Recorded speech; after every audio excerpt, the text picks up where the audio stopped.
বন্ধুরা আপনারা সবাই কেমন আছেন? আশা করছি আপনারা সবাই ভালো আছেন। তো আজকে বাড়িতে অনেক লোকজন আছে, ওই জন্য একটা নতুন আইটেম রান্না করলাম। সেটা হচ্ছে আর ঘরের দিকে কিছুটা মানুষ আছে, তো আজকে একটা নতুন আইটেম রান্না করলাম। দেখুন, এটা হচ্ছে বিরিয়ানি, আর করেছি পাঁপড় ভেজে, না প্যাকেটে রেখে দিয়েছি, কেননা পাঁপড় ভাজা প্যাকেটে রেখে দিয়েছি যেন নরম না হয়, আর এখন নরম হয়ে যাবে। আর হচ্ছে আমের চাটনি, দেখুন আমের চাটনি আছে, আর হচ্ছে পেঁয়াজ আছে, লেবু আছে, আর বিরিয়ানিটা একটু নাড়া দিয়ে দিই।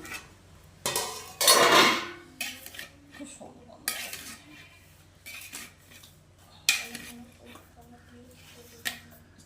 ছোটো চামচ হবে, এটা নিয়ে নাড়ে।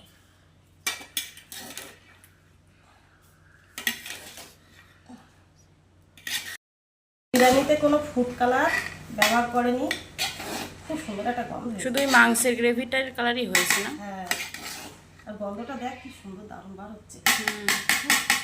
আচ্ছা, আমি এই গামলাটাই বেড়ে দিই। সব বেড়ে খেয়ে নিবি, ঠিক আছে।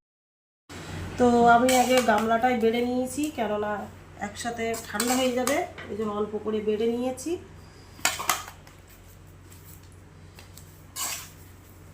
এলো সাজিয়ে দিচ্ছ। আচ্ছা না, তোরা এই সব বেড়ে নিয়ে খা। আমি আসতেছি। তো বন্ধুরা, আজকে এই পর্যন্ত। আমার ভিডিওটা কেমন হয়েছে, আজকে মেনুটা কেমন হয়েছে কমেন্ট করে জানাবেন, আর লাইক কমেন্ট শেয়ার করবেন। Tata, bye bye.